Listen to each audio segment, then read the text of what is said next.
ആദ്യ റൗണ്ട് പൂർത്തിയാക്കി 10,000 രൂപ നേടിക്കഴിഞ്ഞു ശ്രീമതി ലേഖ ശ്രീകുമാർ. നിങ്ങൾ രണ്ടുപേരും ഒരുമിച്ച്, രണ്ടുപേരും. പക്ഷെ ഭാഗ്യത്തിന്റെ ചിഹ്നം എപ്പോഴും മാഡം തന്നെയാണ് കേട്ടോ. മാഡം, അശ്വമേധത്തിലെ യജ്ഞത്തിന്റെ പ്രത്യേകത, ഈ ലോകത്തിലെ എല്ലാ വിഷയവും ഈ സ്ഫടിക ഗോളങ്ങളിലുണ്ട്.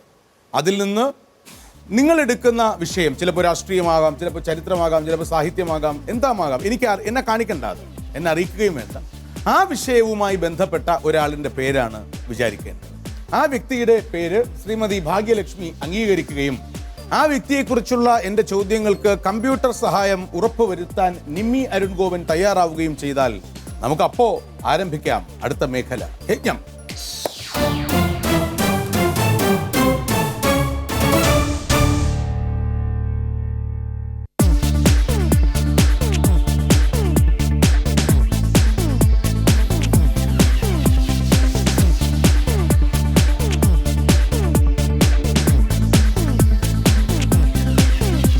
ആളിനെ വിചാരിച്ചു, ഒരു വ്യക്തിയെ മനസ്സിൽ ഇങ്ങനെ വിചാരിച്ചിട്ടുണ്ട്.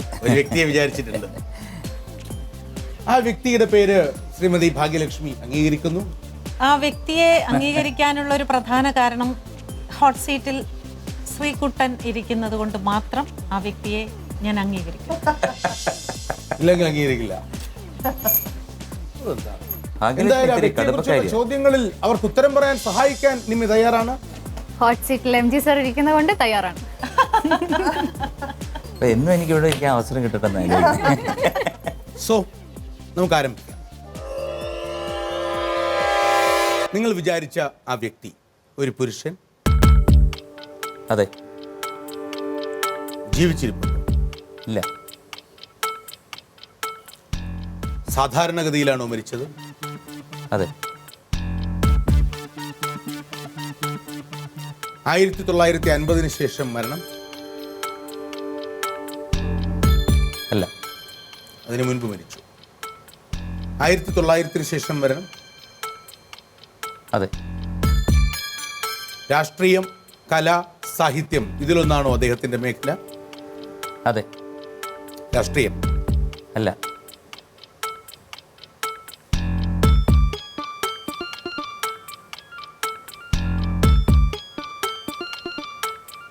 മലയാളിയാണോ? അല്ല. ഭാരതീയൻ? അതെ. സംഗീതം?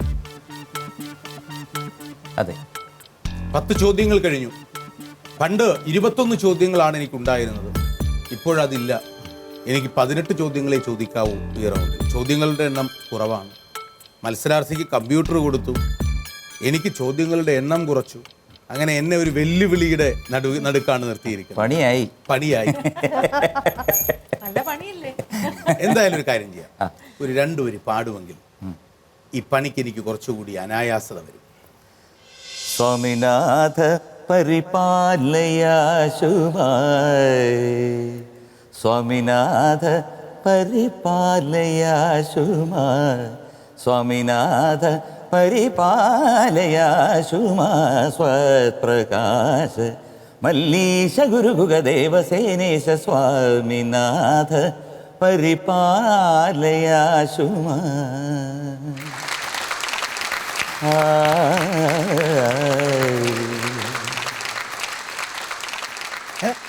അയ്യോ, ഞാൻ അശ്വമേധത്തിന്റെ കാര്യം വിട്ടു. സോറി ക്ഷമിക്കണം. അതാണ് ഈ സംഗീതത്തിന്റെ ഒരു ഞാൻ ആ പാട്ടിലങ്ങിരിക്കുകയായിരുന്നു. തമിഴ്നാട്? അതെ.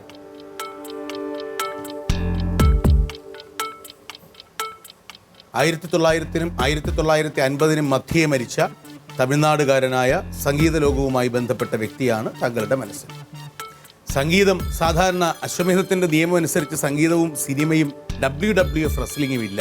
അപ്പോൾ അതുകൊണ്ടാണോ അത് അദ്ദേഹം ആയതുകൊണ്ട് അംഗീകരിക്കുന്നുവെന്ന് പറഞ്ഞത്? അങ്ങനെ തുടക്കത്തിലൊരു സംഗീതം ആയിക്കോട്ടെ എന്ന് നല്ല കാര്യമാണ്. താങ്കൾ വിചാരിച്ച വ്യക്തി തഞ്ചാവൂർ, തിരുവയ്യാർ ഈ സ്ഥലങ്ങളിൽ ഒന്നിലാണോ ജനിച്ചത്? അല്ല.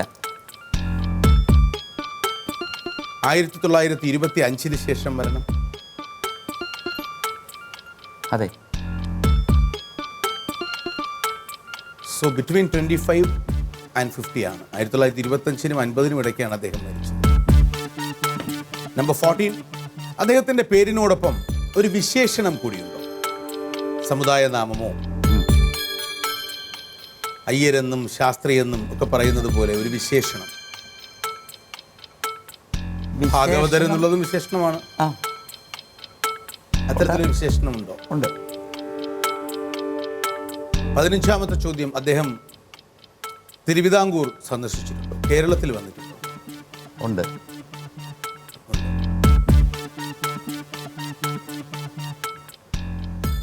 രണ്ടു വരിയ കണ്ണീർ പൂവിന്റെ കവിളിൽ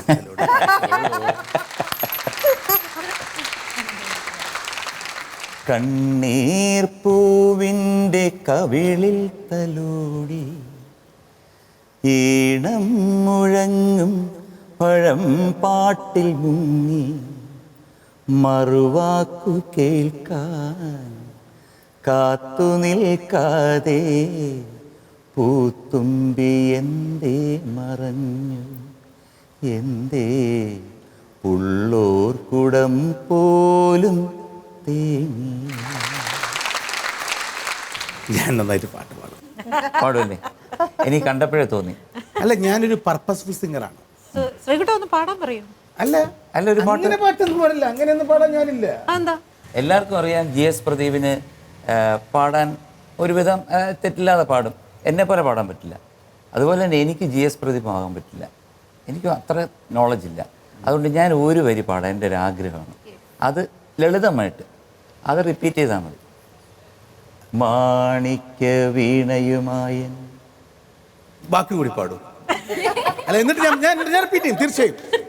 മനസ്സിൻ്റെ താമര പൂവിലുണർന്നവളെ. ഇത് എനിക്ക് പാടാൻ പറ്റുന്ന ഒരേ ഒരു രാഗം ഏതാണെന്നറിയാം? മാണിക്യ വീണയുമായൻ മനസ്സിന്റെ താമര പൂവിലിരുന്നവളെ. പോട്ടെ. അല്ല, അതുകൊണ്ടാണ് ഞാൻ പാടേണ്ടത്. അല്ല, പറഞ്ഞ സത്യം കേട്ടോ. ഞാൻ പറഞ്ഞ സത്യം. ഞാനെല്ലാം തിരിച്ചെടുത്തിരിക്കുന്നു കേട്ടോ. ഭാഗ്യലക്ഷ്മി, ഇതിൻ്റെ ഇടയിൽ ഒന്ന് ചോദിക്കട്ടെ, ബ്രാഹ്മണനായിരുന്നോ ഞാനോ? താങ്കൾ വിചാരിച്ച വ്യക്തി? ഇതിൻ്റെയൊക്കെ ഇടയ്ക്ക് ഞാൻ പ്രദീപിൻ്റെ പാട്ടിൽ ലയിച്ചു പോയി. അപ്പോൾ അതുകൊണ്ട് ഞാനും സ്ഥലകാല ഭ്രമം വന്നുപോയി. ബ്രാഹ്മണനായിരുന്നു. ആയിരുന്നു. താങ്കൾ മനസ്സിൽ വിചാരിച്ച വ്യക്തിയുടെ പേര് പറയാൻ എനിക്കാവുന്നില്ല. ഈ ആകാശം താങ്കളെ നോക്കി കൂടുതൽ കൂടുതൽ വിജയിക്കൂ എന്ന് പറഞ്ഞുകൊണ്ടേയിരിക്കുന്നു. ഈ അലാവുദ്ദീൻ്റെ കഥയിലെ ഓപ്പൺ ദ സീസ പറയുന്ന മാന്ത്രിക ദണ്ഡോ മാന്ത്രിക വടിയോ പോലെ വിജയം താങ്കൾക്ക് സമ്മാനിക്കുന്നു ഈ ആകാശം. പറയും, ആരെയാണ് അങ്ങ് വിചാരിച്ചത്? മുത്തയ്യ ഭാഗവതർ. ഹരികേശനെല്ലൂർ മുത്തയ്യ ഭാഗവതർ. തിരുനെൽവേലിയിൽ ജനനം 1877, മരണം 1945.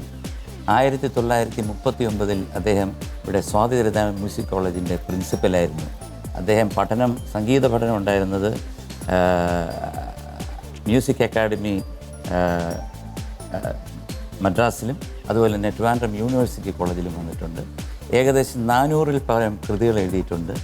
20-ൽ പരം രാഗങ്ങൾ കണ്ടുപിടിച്ചിട്ടുണ്ട്. അത് ഹിന്ദുസ്ഥാനിയിലും അത് സമ്മിശ്രമായിട്ട് ചെയ്തിട്ടുണ്ട്. അതിൻ്റെ ഒരു എക്സാമ്പിൾ പറഞ്ഞു കഴിഞ്ഞാൽ, ഹിമഗിരി തനയേ ഹേമലതേ അംബ ഈശ്വരി ശ്രീലളിതേ മാമവ ഹിമഗിരി തനയേ ഹേമലതേ.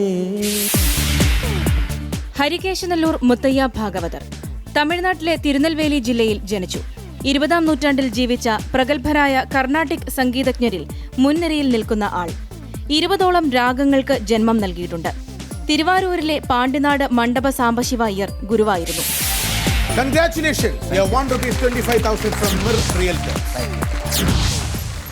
എന്തുകൊണ്ടാണ് മുത്തയ്യ ഭാഗവതരെ മനസ്സ് ഓർമ്മിച്ചത്? ഞാൻ ഒരു സിനിമയിലൊരു 68 വയസ്സായിട്ടുള്ളൊരു സ്വാമിയുടെ വേഷം, ഒരു അവധൂതൻ ആയിട്ടുള്ള സ്വാമി പാട്ട് പഠിപ്പിക്കുന്നു. അത് ഞാനിപ്പോൾ ചെയ്തായിരുന്നു. അതായത് എൻ്റെ സത്യാന്വേഷണ പരീക്ഷണങ്ങൾ. അപ്പോൾ അതിൻ്റെ ഫസ്റ്റ് ഷോട്ട് ഈ പാട്ട് ഞാൻ പാടിക്കൊണ്ടിരിക്കും. എൻ്റെ ശിഷ്യന്മാരായിട്ടുള്ള റഹ്മാൻ തുടങ്ങിയ ഒരു റൂമിലോട്ട് വരികയും എന്നെ പിടിച്ചെണ്ണയിപ്പിക്കുമ്പം ഞാൻ ഉടനെ ഇവർ കൂട്ടത്തിൽ വന്നിരുന്ന് പാടും. ഞാൻ പാടാൻ പറയുമ്പം ഞാൻ പാടുന്നതിനൊപ്പം ഹിമഗിരി തന്നെ പാടിക്കൊണ്ടിരിക്കുക. അപ്പോൾ ഞാൻ അങ്ങോട്ട് എണ്ണിച്ചിട്ട് പറയും, ഹരികേശനല്ലൂർ മുത്തയ്യ ഭാഗവതർ ഒരു ശുദ്ധസന്യാസി രാഗത്തിൽ ഇങ്ങനെ ചെയ്തു വെച്ച് നിനക്കൊന്നും ഇവിടെ കിടന്ന് ഇങ്ങനെ മോങ്ങാനല്ല, നന്നായിട്ട് പ്രാക്ടീസ് ചെയ്ത് പഠിക്കണം എന്നാണ് എൻ്റെ ഫസ്റ്റ് ഡയലോഗ്. പെട്ടെന്നൊരു വ്യക്തി എന്ന് പറഞ്ഞപ്പോൾ എനിക്ക് അതാണ് കൊടുക്കാൻ തോന്നിയത്.